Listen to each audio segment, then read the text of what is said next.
Hello, peoples. Welcome to Crafting for the Holiday 2004 premieres.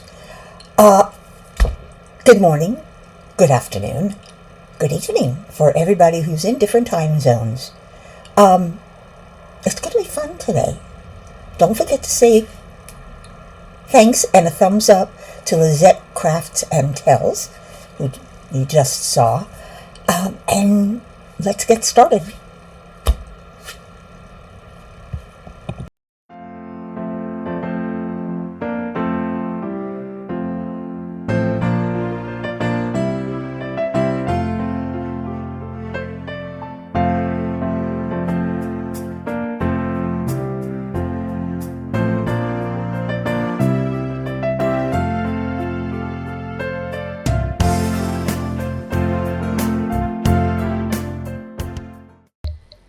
Welcome to Crafting for the Holidays 2024. And these are premieres, which means they've been pre-recorded, but we're in the chat. We're live. So I hope you're all having a wonderful Christmas Eve. I don't know if I said it before, but good morning, good afternoon, good evening to everybody in your time zones. Yeah, that sounds good. That's my story, and I'm sticking to it. Okay. If you look at my channel, I'm silly. This is what I do. I do silly. Well, last year I did funny. Oh, that was a good one. But this year I'm going to do questions to get to know you. Why not? It's been a long time since I've done that, and a lot of these I've never run across before. You know, I've never said anything about them, so it's still fairly interesting. You know, we'll see what we have. I have 26. I don't think we're going to get through all those. I doubt we'll get through the first 10 because I talk a lot. You know, but yeah. Okay, let's get started. So pick up your favorite diamond painting, crochet, knitting, cross stitch, crossword puzzle, polymer clay, whatever it is, whatever craft you're working on. Get in a comfortable chair. Get a nice cup of coffee or soda or water or hot cocoa. Maybe. Sit back. Hopefully you've got all your Christmas shopping done so you don't have to worry about it anymore because it's tomorrow. And let's get to know me. Why not? Hey, can't hurt. Okay. First question. If you could travel anywhere in the world, where would you go? That's an excellent question.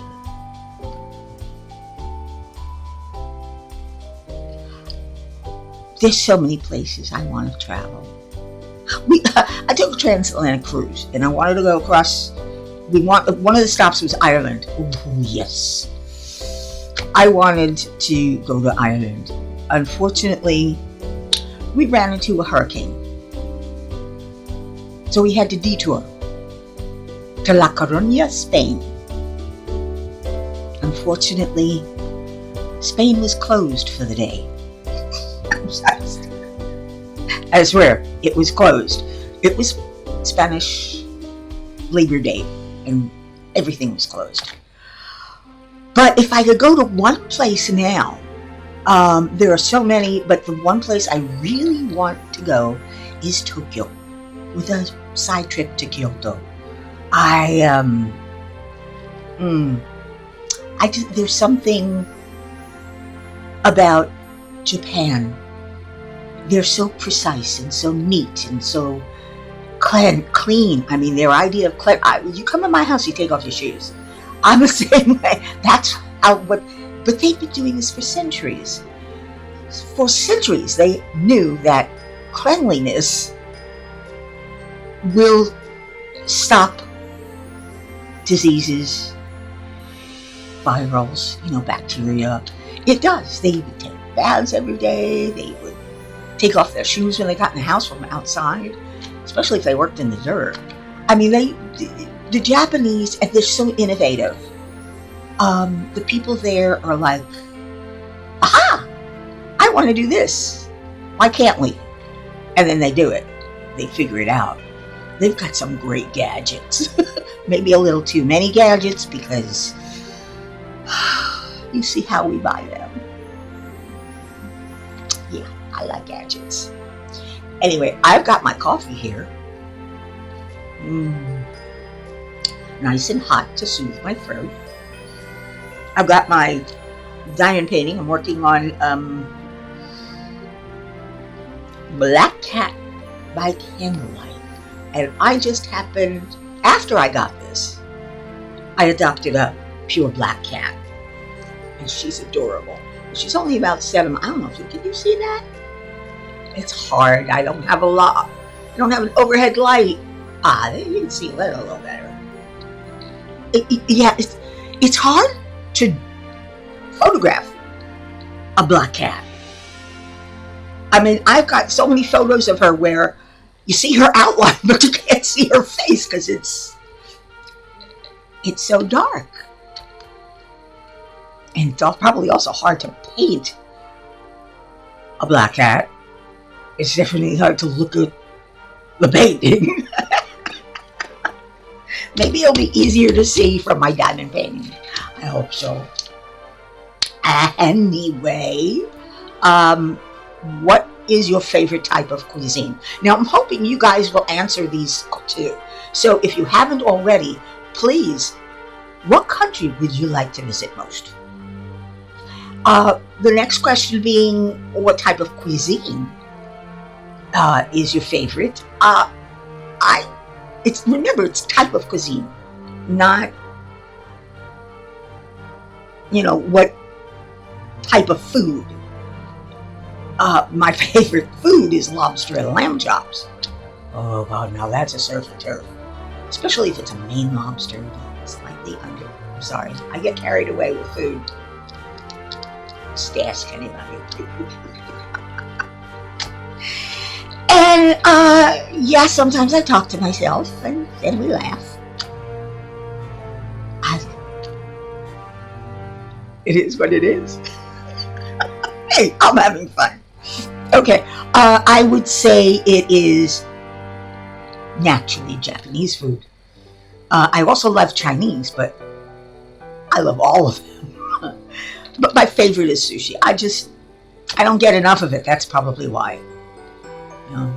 I used to be able to order in or go out and have sushi.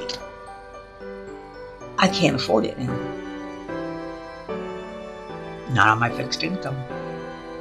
I can't afford it. I can't afford half the things I want.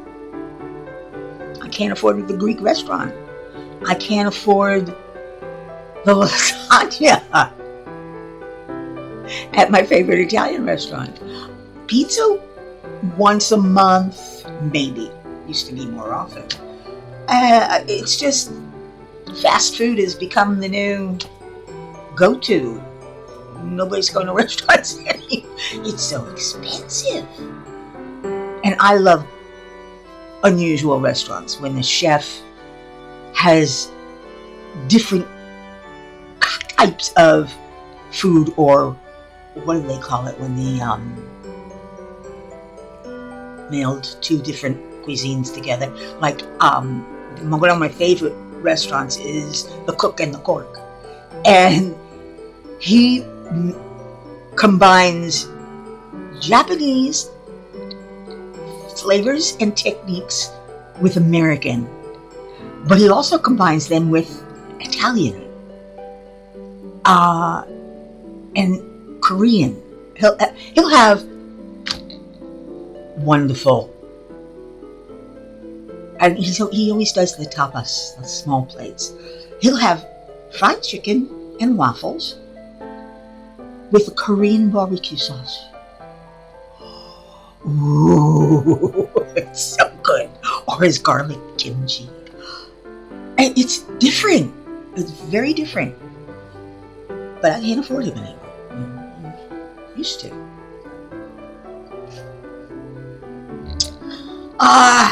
The problems of first world. Next, what is your favorite season and why? Don't forget, answer the question. What is your favorite season and why? Mine is fall. Up north, when I lived up north until I was in my early 20s, I used to love that season because the weather was getting cooler, because summers could be very hot up there. And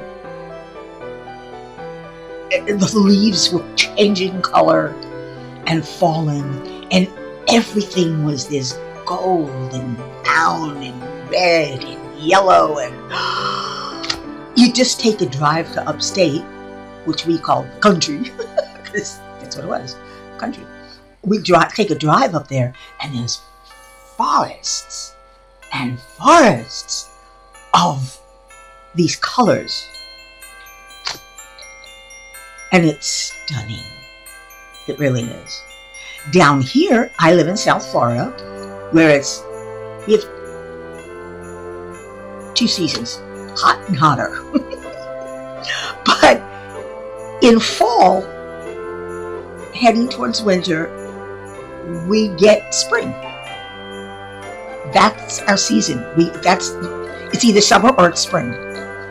With spring, we get the lower temperatures that come in at fall. Sometimes it'll drop down to the 40s and 30s, which is rare. I'm only in South Florida, where this is what they call a subtropical area.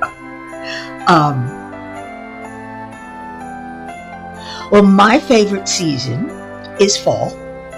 Down here, too. Living in South Florida, we have 2 seasons, summer and spring. Spring comes in fall. Yeah, it does. Trust me. So from starting November until maybe January, if we're lucky, the weather starts to drop, which somehow encourages the plants to bloom. And we get the most gorgeous colors. The trees flower and the impatiens get planted everywhere, and just every garden is a mishmash of color, and it's beautiful. And the weather gets, sometimes it'll drop down to the 40s. It has happened, but it really drops down to the 30s. But it does to the 50s and the 60s and the 70s, like today. Last night was 56 degrees. That's Fahrenheit. Today, it's 74. Perfect weather. I mean, I keep the house inside at 75, so 74 is good. But when it drops down, I like to open the windows and get some fresh air running back and forth. Next question. Why does this keep closing on me? I don't know how to do that. I'll figure it out. What is the best piece of advice you have ever received? I got 2 pieces of advice, both from my mother, and they were both the best. The first one was, you can do anything you want as long as you want to do it. You could be the greatest piccolo player in the world, but you'll never know unless you try the piccolo. She encouraged us to experiment and learn different things and try different things, and I didn't always succeed. But I tried because it's raining. Nice. It's also her advice when sitting down to dinner. You don't have to eat, but you must taste. Tastes change over the years. You never know when it's something that you hated when you were 18, you love when you're 25. God's truth. I hated all my life up until I was in my early 20s. I hated oysters and clams, raw clams and raw oysters. Oh, give me steam and hot, nice butter. I'm in love, but definitely not raw. And one day I'm driving home from work, and we have had, unfortunately they're not there anymore, we had this chain of little eateries that was called Tarks, and their specialty was raw bar. You know, I mean, they had cooked food too, but their specialty was they would always get in the best and the freshest clams and oysters and shrimp and everything, and they would either steam it or cook it up or broil it or whatever they would do, or serve it raw. And I got a craving. Out of the blue, I wanted to try a raw clam. So I remember very vividly sitting in my car at the stoplight going, I'd tasted them before, but I did not like the consistency. I sat in the car and I was going, trying to taste it again in my mouth, imagine it. And it started to feel cool and refreshing. So I stopped in Tarks and I ordered half a dozen Little Necks. Sold. From that point on,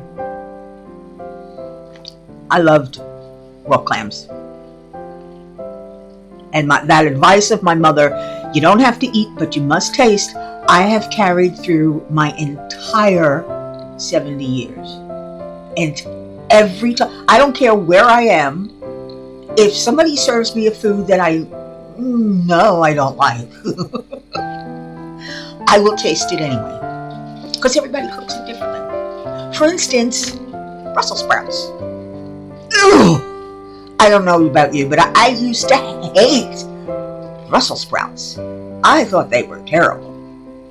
I've never had, but I always tasted one, always, whenever it was served. I say, all right, I'll taste one. And it was, I was right. I didn't like it.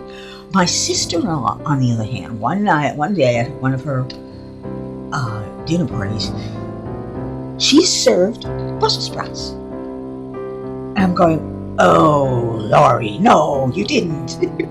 She says, try it. I said, okay, well, I'm going to follow the rule. I think it was in my 30s, maybe my 40s, I don't know. But I took a bite, and it was the most delicious thing I'd ever had. I said, how do you cook this differently? She says, I cook it in butter and garlic, and I don't overcook it. I don't make it mushy, like my grandmother used to. And most restaurants, they overcook vegetables. I love Brussels sprouts now, but only when they're served by my sister-in-law. I won't order them in a restaurant. Here's an easy one. Do you prefer coffee or tea? Well, I used to love tea, especially gourmet teas. My first husband, I've been married 3 times. My first husband was a coffee gourmet addict. So we would often go to the mall and to the specialty store and pick up fresh beans from Kenya or Blue Mountain or someplace else, wherever they had unique and different and high priced. At the time, $13.95 for a pound was high priced. Pay a lot more now. And I loved, my favorite was an chocolate Irish cream coffee bean. I don't know how they did it, but I would, if I couldn't find that particular combination, I would buy the Irish coffee bean and the coffee bean and put them together. And that was my coffee. And there were always fresh beans, and we'd grind them up fresh. And oh, man, I miss those flavors. Now it's just Dunkin' Donuts. I still get fresh beans and crush them up before I use them, but I want more gourmet. That was my first husband. Actually, my second husband. My first husband, we don't talk about him. My third husband was a tea drinker. And that's when I started getting into teas, because I didn't know there were so many different teas. You could call them gourmet, because we would go to a tea shop. And we always wanted to open up a tea shop, the two of us. And, get in all these teas from India and from China and from Austria and from Japan, from everywhere, black, Irish, whatever, black tea, jasmine, oolong, all the different ones. My favorite was jasmine. Naturally, you can tell I like the sweet things. But I became a tea addict. So I'd have my coffee in the morning, but when I came home at night from work, it was tea. Cups of tea. Of course, I tried to use the non-caffeinated teas, the herbal teas, towards the end of the evening. Because at work, I used to have 5-6 cups of coffee until it started affecting me. And if your heart starts palpitating, you start getting the jitters from drinking coffee, cut down. You don't have to quit, but cut down. So at first, I cut down to 3 a day. Still got the jitters. 2 a day is a little better, but usually I would wind up just with 1 in the morning, and that's it. And I would drink flavored water for the rest of the day. Now I'm still down 1 a day, 1 in the morning, and that's it. I never used to have trouble falling asleep after drinking a cup of coffee. Anyway, I like this one. What is your favorite quote from a TV show? I don't know if you've seen Star Trek, The Next Generation, with Jean Picard. Yeah. Jean-Luc Picard. Oh, yeah.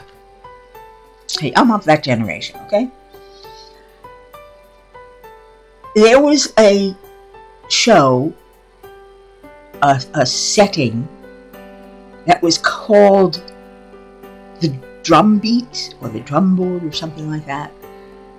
Or The Drum, I forget. It's there. And it was about an Admiral Sati, who came to the Enterprise to make judgment on somebody who was discovered to be a spy,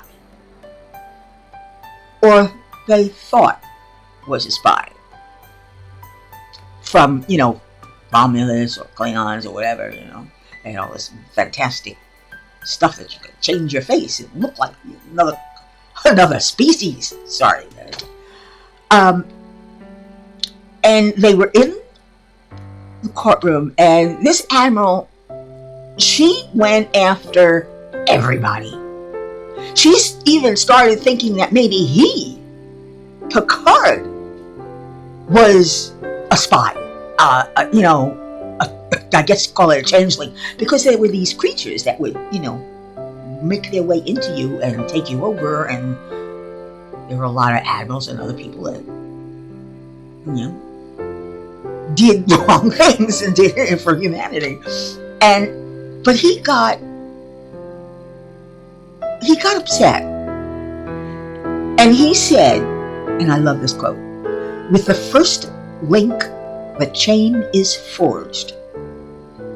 The first speech censored, the first thought forbidden, the first freedom denied, chains us all irrevocably.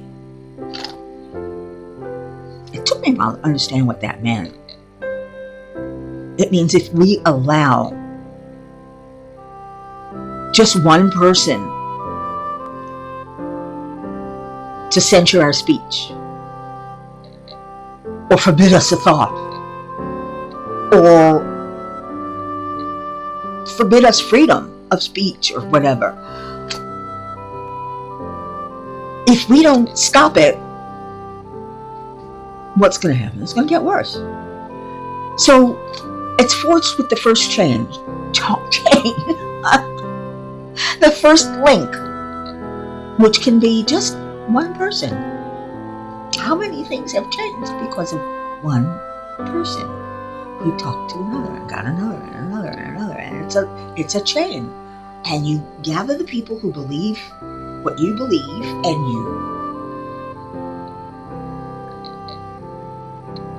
you encourage them, and you find ways to peacefully protest and change the law, and just women votes, voting, the civil rights movement. I mean, all of that was usually started by one person who had the guts to not shut up. Jinx, go away. It's my cat. She loves her. Yeah. Remind me not to leave my laptop open on the table. I came in this morning and there were a whole bunch of apps open on the screen. So I'm going to close it next time because she walks right across the keyboard. She's cute. I can't help it. I love my cats. And that's the other thing. I talk about food. I talk about cats. And those of you who are actually here and have watched my lives, I didn't do a lot of videos.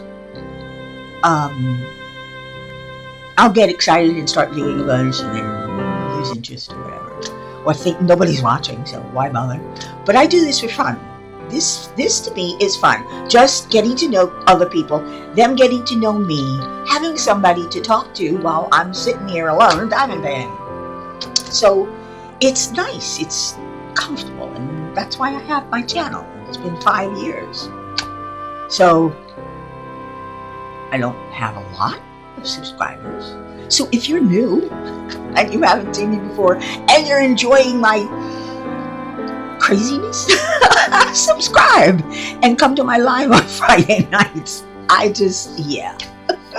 Okay, let's go on to the next question. Do you have any phobias? I don't know if I want to answer this one. I gotta think about this one a bit. Oh my God, what am I doing? Because I do have phobias. No. I do have phobias. My biggest phobia is cockroaches and water bugs. We had them up north in the basement. They didn't come in the house because my grandmother kept a very clean house. But if you started to go down the stairs of the basement and you flipped the light switch on, you better stay on the stairs for a little bit because you will hear this scuttling everywhere. Because, cockroaches and bugs, water bugs, they don't like light. They were, oh my God, I never saw them, but I heard them. So I was afraid to go down in the basement. I really was. I was so scared. But when I mentioned palmetto bugs are to Florida what cockroaches are to the north. Palmetto bugs are cockroaches on steroids. They're huge. They're huge. A cockroach might be this big. A palmetto, this big. Bigger, bigger. And they fly when it's mating season. The female flies. If you've ever had a cockroach fly into your bedroom while you're sitting on the bed, oh my God. I did, and I threw the covers under me. I'm screaming for my husband. Don't get it. It's terrible. But it came about, the phobia came about not from the water bugs up north, because I never really saw them. But I was visiting my nana one day down in here in South Florida, in Miami Beach. And they were it's at the time they were starting to build Lincoln Road, which is now an open mall. And she had to go and pick up something that was on Lincoln Road, one of the stores. So we drive up, and she parks, and I go to step out, and just as I step out, the construction guys, who were not that far away, fireworks. Cool. I wonder what started that. They were not so far away. Lifted up a whole slab of sidewalk, and out from under that came hundreds of palmetto bugs. I mean, it was like a black carpet. I got so scared, I jumped up onto the roof of the car. I had barely gotten out of the car. I put my foot on the thing and jumped up on the roof of the car. And I was only, 13? Maybe 14, 12. I don't know. Go look it up. When Lincoln Road was started, that's when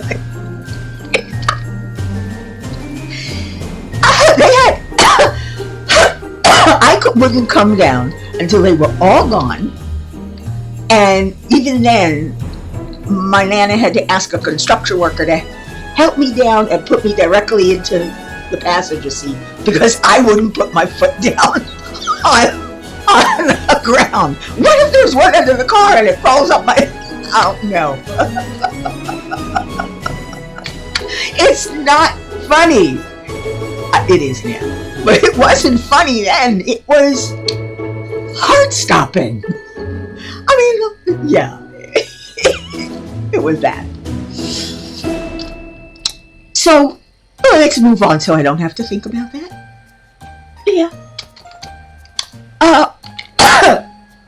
What is your favorite genre of movies? Well, it's the same as books. I love science fiction and fantasy. I love mystery and suspense, but only when it's backed by science fiction or fantasy. Those books that you don't know where to categorize. I don't know if you've ever seen the J.D. Robb books, but they're murder mysteries. But they're set in the slight future. So there's a few gadgets and things have happened to the city and the countryside. And nothing, it's not all perfect anymore, But there are, he opens a resort on another planet. Or on one of the moons, I think, of Jupiter or something. But it's cool, and they're great stories. I mean, I like mystery, because I like whodunits. They give you, most of the time, the authors and the writers of the movies, they show you and give you every clue you need.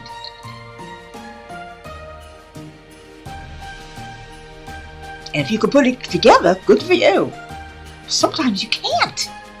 Of course, then sometimes they throw in a red herring, which totally confuses everything, because where did that come up before? Where was that? So difficult to figure them out. I mean, Agatha Christie was, hers you can usually figure out. Though she would have a surprise at some endings, and you didn't know. But I like a movie that surprises me, and a happy endings. I like happy. I hate it when the bad guy wins, and I hate cliffhangers. Ooh, no, give me something exciting, but don't make it a cliffhanger. You're welcome to write another book about the same characters, the same world, so to speak, but don't leave a cliffhanger where I have to buy the next book in order to find out what happens. That to me is a trick that new writers use. If you ever get those free books from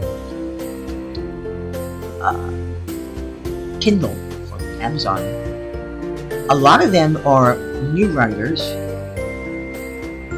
who they don't write books, they write novellas. And then they leave a cliffhanger so that you buy the next one. And the next one. But they're only 99 cents. I stopped that because I was getting very disappointed. All of my editorials, all my reviews were grammar.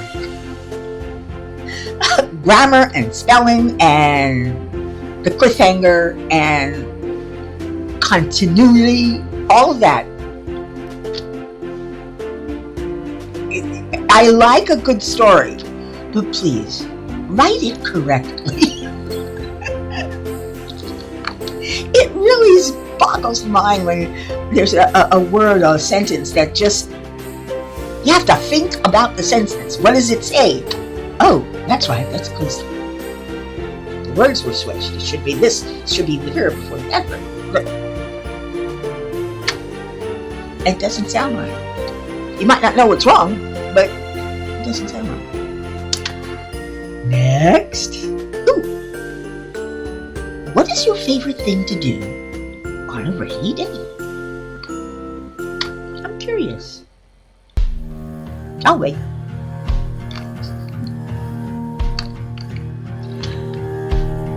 My favorite. I had two lives. One is my northern life when I was growing up, and the other is my Florida life, where I've spent, the rest of my life. Way before retirement. I liked it down there. So there are two different things that I would enjoy for the same reason. If it was raining up in New York and it was summertime, even if it was midnight, my mother would wake us up and bring us outside to dance in the rain. Hey, it's summer. We don't have school. It's raining and it's hot. It's feeling beautiful and refreshing. She'd also wake us up for the first snow. Which, why do I want to go out at midnight in the snow? But it was pretty. Because we were children, and my mother had a crazy way about her sometimes. Very intelligent, very open, very understanding, and very smart. She was smart.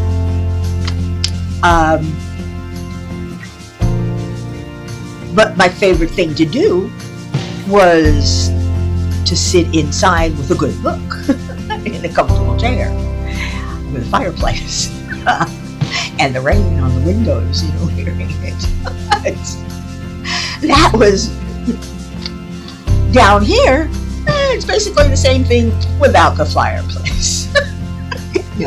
No fireplace, thank you. My brother has a fireplace, and it's nice. It would be nice, but why? For a week out of the year? If you're lucky. You might want to light it because it's chilly. to me, it's not worth it, you know. But it would be nice to have one, just for those occasions when you do want to sit in front of the fire in a recliner with a cup of cocoa and read a book.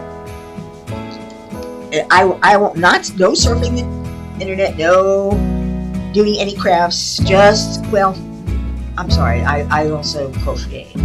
So I would do a lot of crochet. And what happened to my other? Oh, where'd my straightener go? I'm sad. My Jinx, the new cat, she's only 7 months old now, and we got her, she was 3 months, 2 months, 3 months, maybe 4. Because it wasn't that long ago. And she loves to knock things off and chase them around the house. I got this little thing from Temu, naturally, and it's to clean your glasses, and it works beautifully. I don't know, is it microfiber or something? But I'm always losing the little cloth that they give you, that you can get. But so I bought a couple of these. Both of them disappeared. Then one of them miraculously reappears on my bed. Jinx! I've got the questions on my phone, just right here, which is where my camera usually is. But then I have to keep turning my head. This way I just have to turn it for a second or two. All right, let's see. Where were we? Whoa! What happened? Where'd it go? Where'd everything go? Okay. If you could have any talent, what would you choose? That's an interesting question. When I was, you tell me, if you can have any talent that you don't have now, what would you choose? I have no talent. I used to, when I was younger, I used to have a talent for art. I got into the High School of Art and Design because I was good. I learned a lot about painting, drawing, charcoal, acrylics, oils, pencils, photography, sculpture. We covered all of those. And I learned the basic techniques, but I never used them. I never went home and started, became an artist in any of them. I know now, if I had known then what I know now, I would have stayed with the graphics design course because I really wanted to design interior furniture or be an architect. So if I had stayed there, instead I chose fashion design as my major, which was a bad decision. I was not talented in that area. I could draw straight lines and I could come up with unique combinations, but not for wearables. So I have no talents, really. Maybe the talent to keep talking with no encouragement. I'd say it would be piano. I tried to learn the piano and guitar when I was younger, and I didn't keep with it. Just like art, I didn't keep with it. The same thing happens with, I'm sorry to say, it happens with me a lot. I start something and I don't finish it. However, when it came to crafting, oh yeah, crafting, I did cards and what do they call them, journals and stuff, and photo books with stamping and all this other stuff. And I did polymer clay. I would make these little designs and stuff like that, and I never did anything with it. I just made it for myself. But I would also crochet like a fiend for, I'd say, at least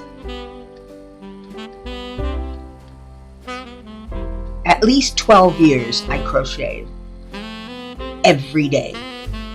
I'd go to work, come home, I'd pick up my crochet. And I live in Florida, so what am I going to do with an Afghan?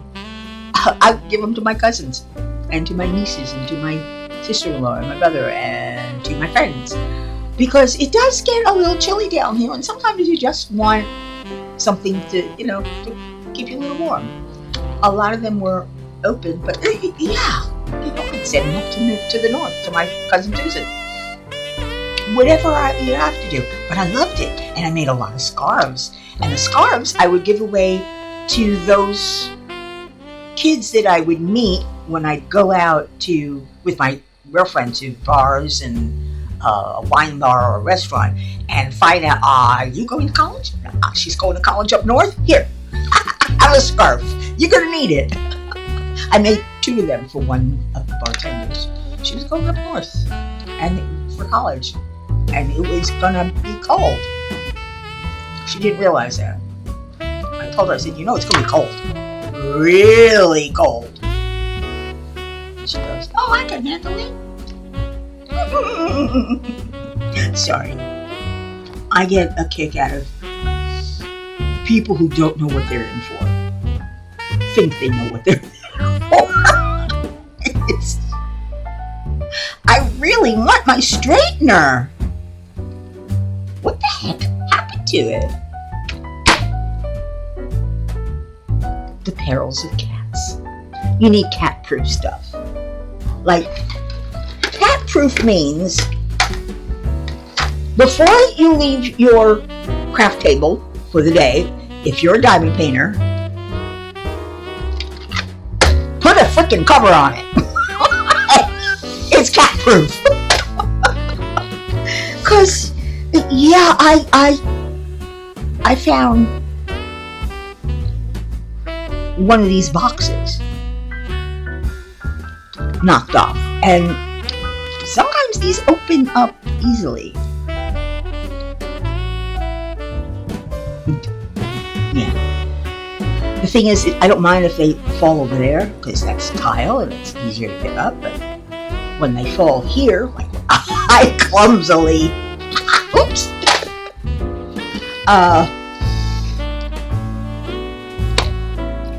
there's a rug, and it's a dark sisal rug. So it's hard to get, you can't vacuum it up because you'll vacuum all the dust and dirt and cat hair. So you have to pick it, even though she vacuums we vacuum it, but you can't get it all. I have to pick them up individually. I use my finger and pick them up and put them in the tree. It's sad. It's sad, especially because I can't bend over anymore. I can't get to the floor. If I can get to the floor, I can't get up. It's embarrassing. Of course, I don't mind embarrassing myself. I know me. Do you prefer the mountains or the beaches? What were we talking about? Oh well. Do you prefer the mountains or the beaches? Again, I'll wait. Come on. I'm waiting there for you guys.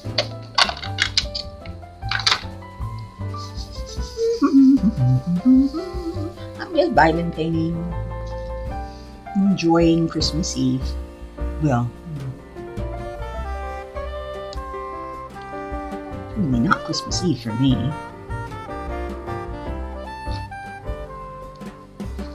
Did you know Hanukkah is coming at the same time as Christmas this year. If it's Christmas Eve while you're watching this, it's the first day of Hanukkah. Or was yesterday the first day of Hanukkah? I don't know, one of them. And Hanukkah is 7 days, and we get 7 presents. Ha! So there, from a lot of people, from uncles and aunts, and mom, and grandma. So we were lucky. I wet my straightener. I just had it. It's gonna be one of those days. Hopefully you're, oh, there it is. I put it in my trash tray. My metal straightener. Now I gotta figure out where to put it. Hey, don't answer that. Anyway, do you prefer the mountains or the beaches? I prefer the mountains. Why, you ask? I'm not a beach person. I would go to the beach and get sand up my butt, and that's all I could think of. And I just, they get too crowded. I prefer the mountains, especially in winter, because I love to visit. Don't want to live there, but I prefer the mountains where I can ski and snowboard and snowmobile and sit in front of a blazing fire with my hot cocoa and book. But the mountains in the summer, even though it's hot, it's cooler. There are more breezes and more shade, and it's beautiful. It really is. It's all, everything's bloom and everything. But on my honeymoon, we decided to drive. A long drive. We went up to the Poconos. We drove up there and it was beautiful. There was snow everywhere. The trees were covered with icicles, with ice. Keep them lined up like little soldiers. So that's why my favorite is the mountains. But I'll tell you, have you ever had a perfect moment? Now, I had a perfect moment. Now, a perfect moment is when everything comes together. Whatever it is that is happening or what you're looking at. And it's a memory that never leaves. You could get hit upside the head like I did, and you won't forget it. It can't. It's a perfect memory. I've had 2 in my entire life. The first one was on my honeymoon. We went when we were going up to the mountains.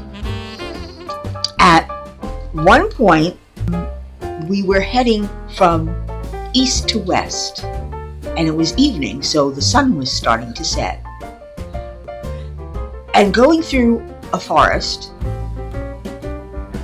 heading towards the sun, and we could see mountains in front of us and the sun coming down. And on either side were bare trees covered in icicles. I mean, it must have rained and they froze. So they were icicle trees. And the sun came up just at that moment when we hit the highest point and could see all the mountains and the sun and, and they started to sparkle. I made him stop. I said, stop, pull over. I never got a picture because we didn't have cameras back then. We didn't carry cameras around with us. And they were too expensive. But it was a perfect moment. We just sat in the car and looked at the sun setting, and the trees were like rainbows. As the sun would hit it, there would be rainbows and crystal. It was a crystal forest. It was absolutely beautiful. And that was my first perfect moment. My second perfect moment was when I was in the Key West. Again, with my second husband. We did a lot of stuff. We stayed in this bed and breakfast type place. So it was a house that was set back from the beach, and it had a wraparound porch, and it was a beautiful one of these, I don't know what they call it, Victorian or something. Beautiful house, big house, and we had a room that you get in from the side, but you had a view of the trees and the beach in the distance, not too far. So my husband at that time decided he was taking a nap, so he would take his nap and I would occupy myself. Well, that day I went out on the porch with a book, and there was a little table and a chair. I don't know if it was rocking. I don't think it was rocking chair. It was just a chair, and it was painted white, of course. Everything was very pretty, white and pink, And I put my feet up and I started reading. And then it was so quiet. I heard the waves of the ocean. I heard the breeze running through the leaves of the trees. So you can hear that rustling, And in the distance, I heard children laughing. And then somebody decided to play the sax.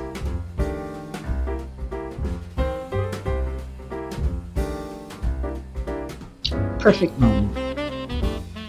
Perfect. I put my book down and I just sat with my eyes closed. And I keep that memory with me whenever I meditate. That's what comes up. If you're new to my channel and you enjoyed this little premiere in our chat, give me a thumbs up, subscribe, tell others about me, but most of all, be good, be kind, be nice, be wonderful, and be safe. And have a very Merry ChristmaHannuKwanzakah. See you next time. Oh, don't forget L&L Diamonds, who's coming up next.